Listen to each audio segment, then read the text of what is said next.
todos, aqui é a professora Jéssica, tudo bem com vocês? Nesse vídeo eu trago um simulado com 10 questões de autores da parte geral comum a todos os cargos para professores do processo seletivo simplificado do Estado de São Paulo. Antes de mais nada, se você é novo ou nova aqui no canal, inscreva-se, deixe o seu like e compartilhe o vídeo para o conhecimento chegar a mais pessoas. As 5 primeiras questões foram retiradas do concurso do Estado do ano passado e as outras 5 ou foram elaboradas por mim ou retiradas de outras provas.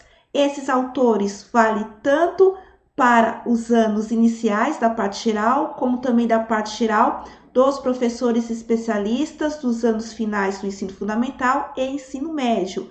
Vai ficar também na descrição do vídeo o link para download gratuito do material que será apresentado. Vamos lá para o simulado? Questão de número 1. De acordo com Almeida, Silvio Almeida, 2017, o racismo estrutural seria a alternativa A? Enfatiza um processo histórico e político que cria as condições sociais para que, direta ou indiretamente, grupos racialmente identificados sejam discriminados de forma sistemática. Seria a alternativa B? É definido pela tese principal de que os conflitos raciais partem das instituições hegemonizadas por determinados grupos raciais, em demérito de mecanismos políticos e legais? Seria a alternativa C? Parte da concepção de que o racismo é uma patologia ou anormalidade manifestada por indivíduos ou grupos racistas, cuja irracionalidade deve ser combatida principalmente pela lei? Seria a alternativa D? Apresenta-se incontornável ante sua condição estruturante que mantém inalteradas as amarras históricas e políticas, independentemente de esforços de ruptura? Ou seria a alternativa E? Centra-se no funcionamento particular e delimitado de cada instituição que atua em uma dinâmica que confere privilégios ou desvantagens com base na raça. O racismo estrutural, ele vai envolver tanto o racismo individual, político, institucional, que é, no caso do poder público, como também econômico e social. Portanto, a resposta mais completa em relação ao que é o racismo estrutural, de acordo com Silvio Almeida, é a letra A de amor. Esta escolha se justifica porque o racismo estrutural é entendido como um fenômeno embutido em sistemas sociais, econômicos e políticos, como eu havia acabado de falar. Ele não se limita a atos de preconceito individual, mas é mantido por práticas políticas e leis que são historicamente enraizadas e que sistematicamente privilegiam alguns grupos raciais em demérito de outros, lembrando que não existe racismo reverso. O negro, ele nunca teve uma relação de subjugar, de poder em relação ao branco. Já o branco, ao longo da história, em relação ao negro, sim. Por isso que não existe racismo reverso. As outras opções estão erradas porque, por exemplo, a alternativa B, ela vai falar apenas do racismo institucional, que é feito pelas instituições públicas, como a escola, por exemplo. A alternativa C, ela vai tratar do racismo individual. A alternativa D, ela vai até tratar da estrutura do racismo, mas ela não é tão completa quanto a alternativa A. Ela não dá tanta descrição assim do que está composto a estrutura do racismo. E a alternativa E está errada porque ela só vai abranger o racismo institucional e individual. Então, a resposta correta da questão de número 1 é a letra A de amor.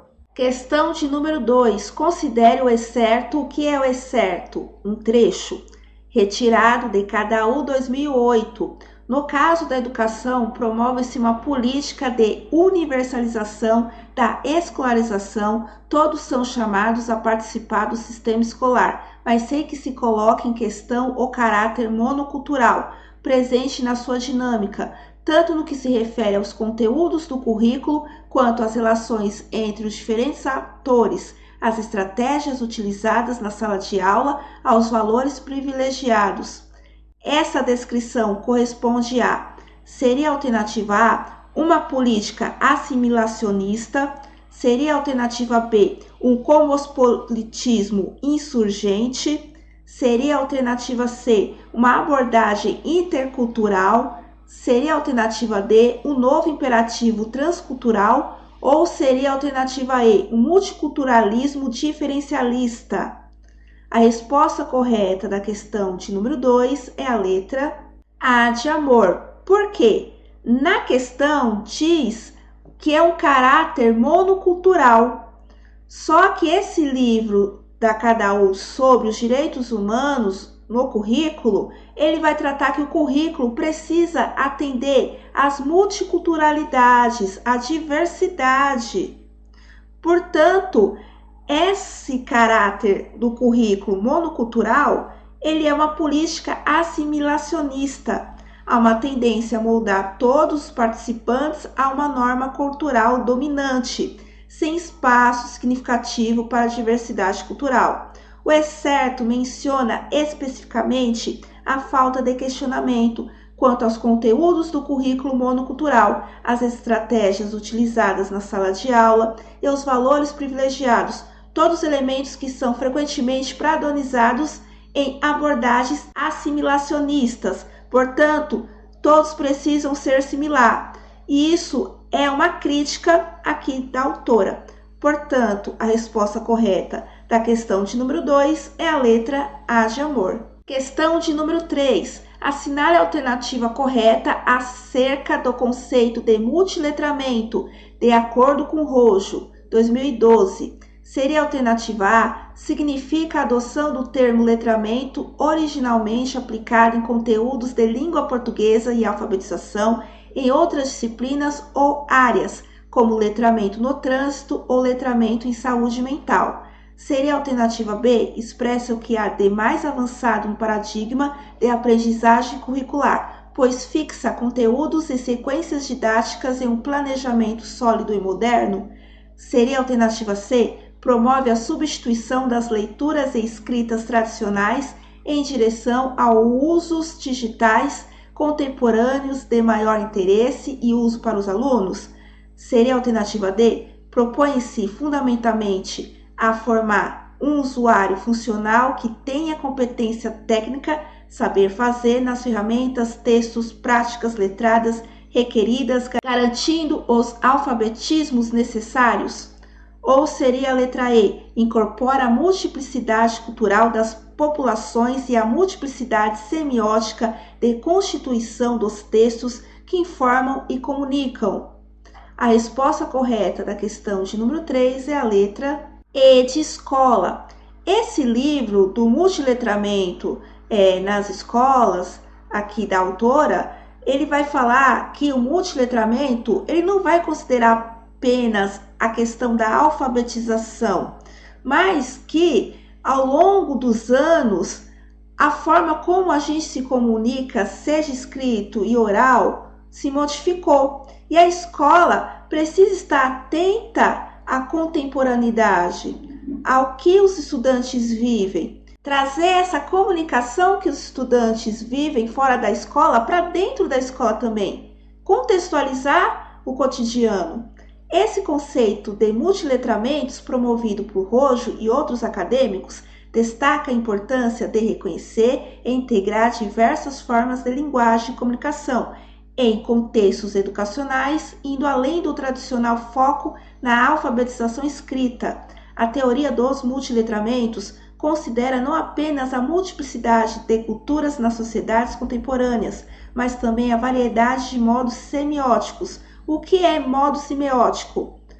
É ter a comunicação que vai além da escrita e podemos comunicar utilizando várias formas, como visual, auditivo, gestual, entre outros. Um exemplo é um vídeo no TikTok. A gente utiliza o vídeo, a fala oral, escrita, as dancinhas, tudo isso é uma comunicação e todos esses modos acontecem em um só lugar, que é naquele vídeo do TikTok, por exemplo.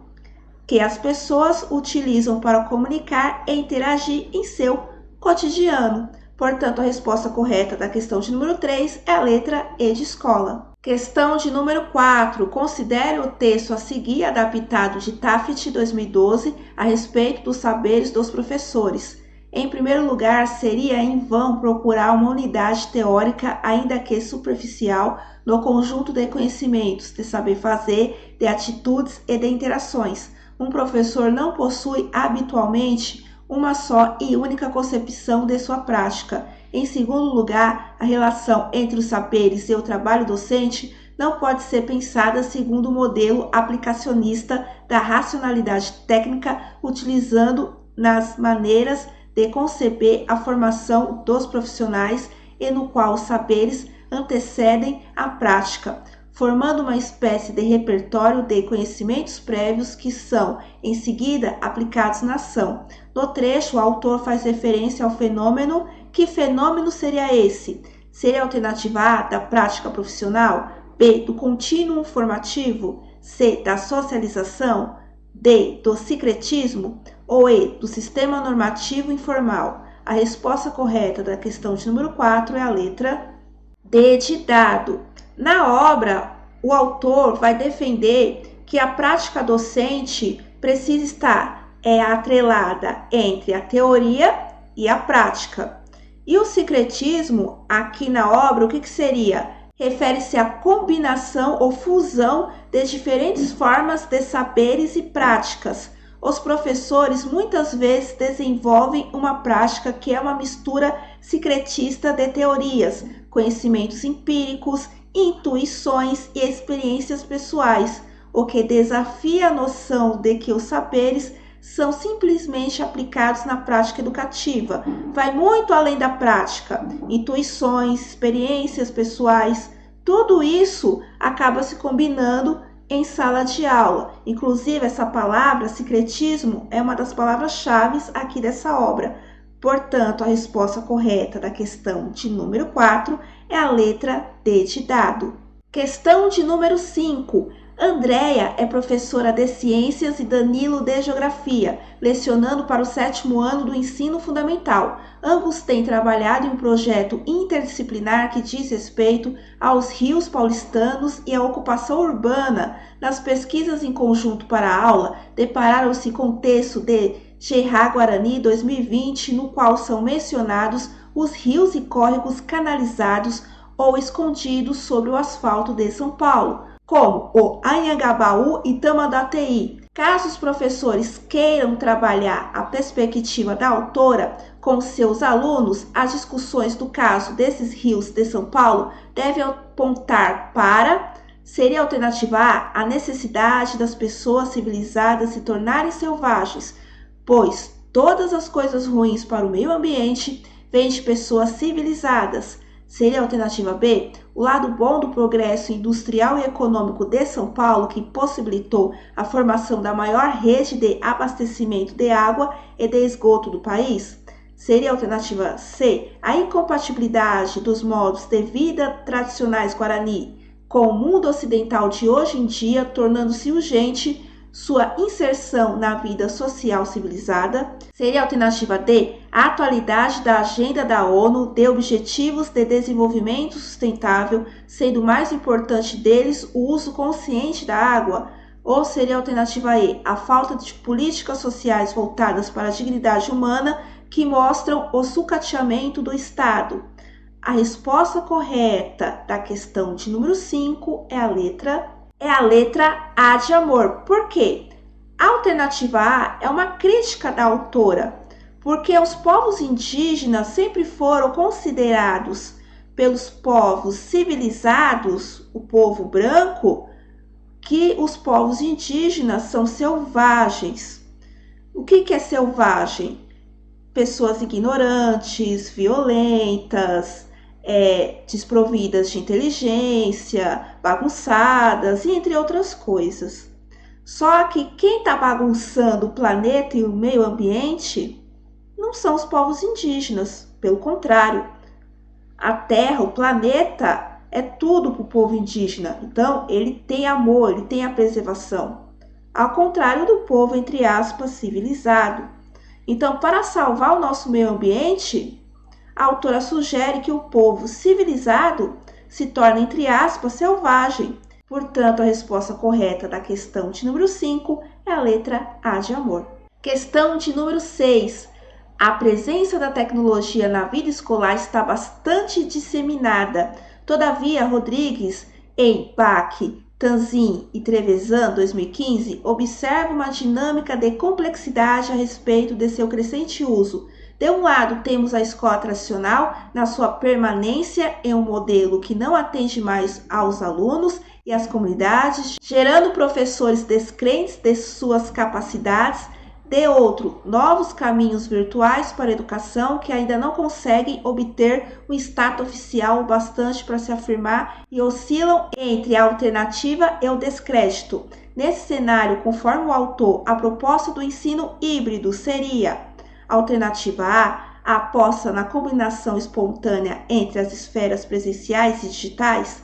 Seria a alternativa B, serve para ampliar o controle sobre as ações e o resultado dos alunos. Seria a alternativa C, preenche justamente a lacuna entre os dois formatos de educação. Seria a alternativa D, compõe uma etapa intermediária até a adesão da educação à distância. Ou seria a alternativa E, subverte a primazia do presencial sobre o digital, valorizando mais a potência inovadora da educação digital? Provavelmente, a maioria de vocês vão na letra A, mas a resposta correta da questão de número 6 é a letra C de casa. Por quê? O ensino híbrido não é metade do tempo presencial, metade do tempo home office, não, mas sim utilizar tanto a educação tradicional, expositiva, lousa, lápis e caderno, o feijão com arroz, mas também incrementar com as tecnologias digitais. Então, não só a tecnologia digital e o tradicional, mas a integração dos dois para beneficiar a aprendizagem do estudante contemporâneo. Portanto, a resposta correta da questão de número 6 é a letra C de casa. Questão de número 7, que é da obra do Pedro Reis sobre a observação em sala de aula, considerando a evolução do modelo clínico de observação de aulas descritas no texto. Qual das seguintes afirmações melhor descreve a mudança recente na supervisão educacional? Seria a alternativa A, os modelos supervisivos recentes reforçam o processo administrativo, enfocando estritamente a avaliação de desempenho dos professores? Seria a alternativa B, a evolução recente dos modelos supervisivos concentram-se exclusivamente na avaliação formativa, destacando quaisquer interações entre professores e administradores?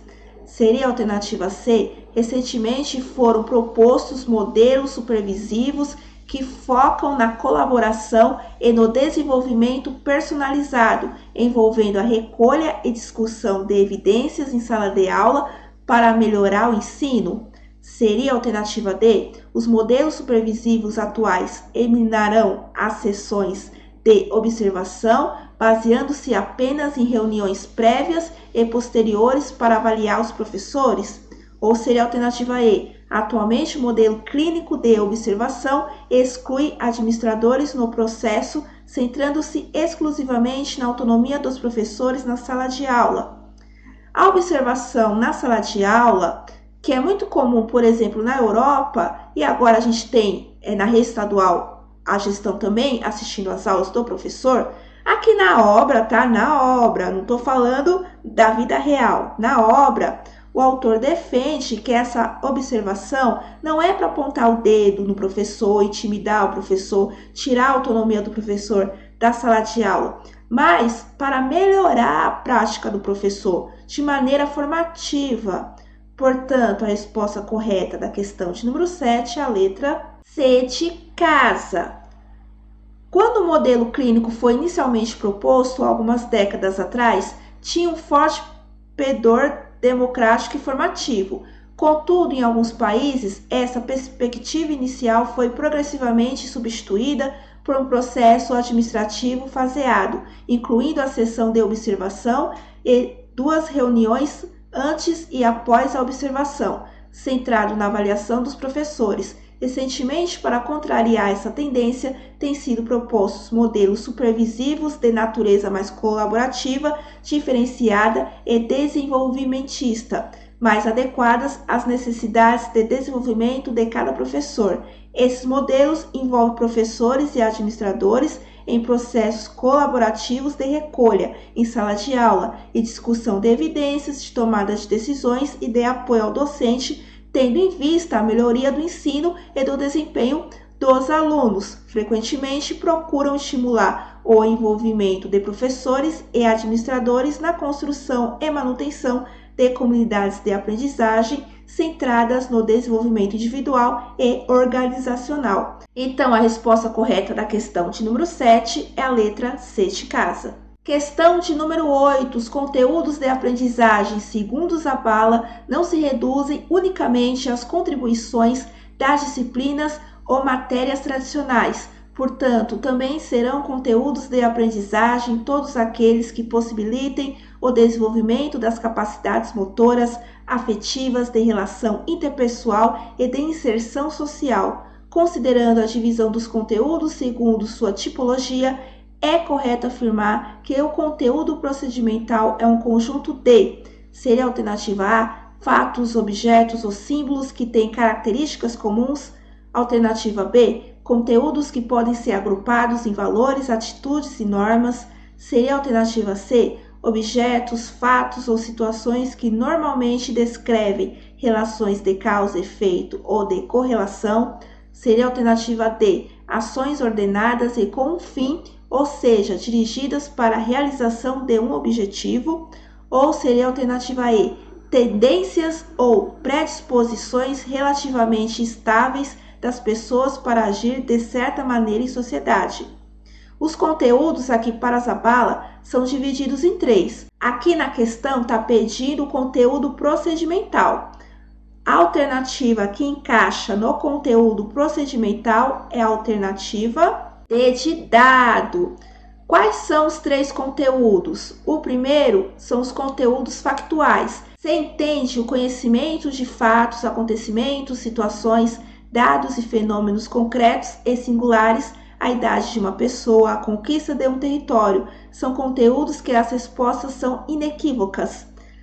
O conteúdo procedimental é um conjunto de ações ordenadas e com fim, para a realização de um objetivo. São conteúdos procedimentais: ler, desenhar, observar, calcular, classificar, traduzir, recortar, saltar, inferir, espertar, etc.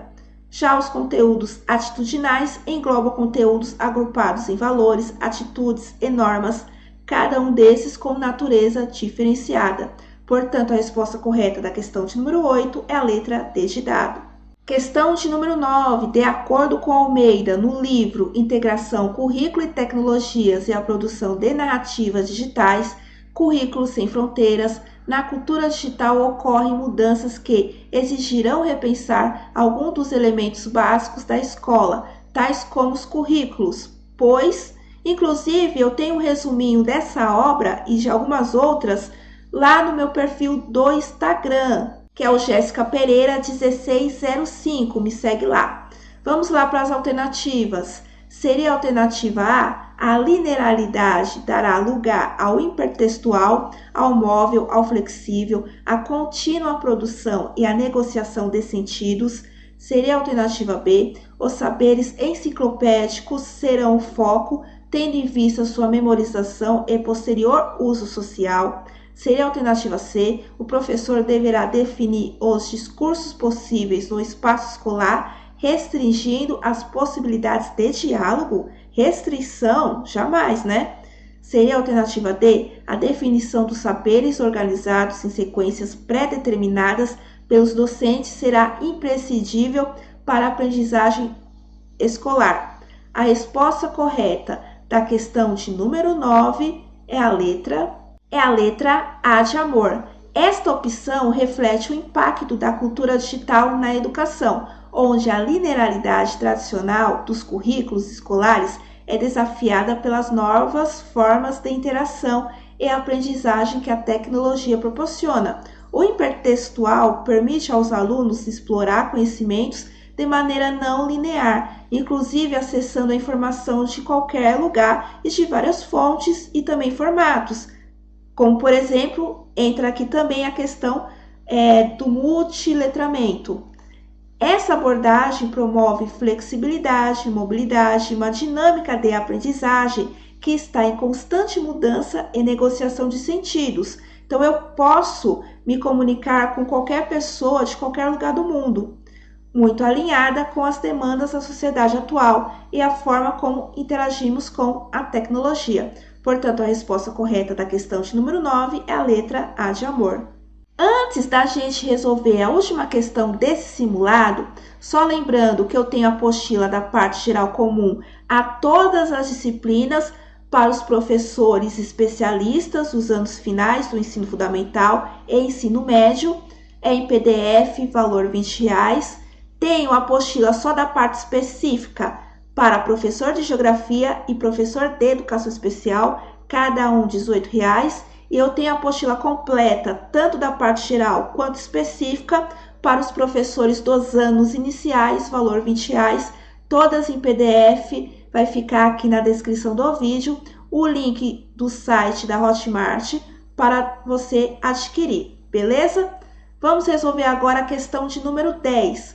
Conforme Castro, a implementação de formas educacionais em um país federativo, cujos sistemas de ensino caracterizam-se por extrema descentralização política e institucional, como o Brasil, requer necessariamente a implementação de mecanismos de monitoramento e acompanhamento das ações e políticas em curso por diferentes razões, entre as quais seria a alternativa A, observar como as reformas estão avançando sem considerar acertos e correções, apenas permitir sua continuidade pelo tempo necessário para a transformação acontecer. Seria a alternativa B, ignorar o processo das reformas e observar os acertos e falhas em curso que impedem sua real efetividade.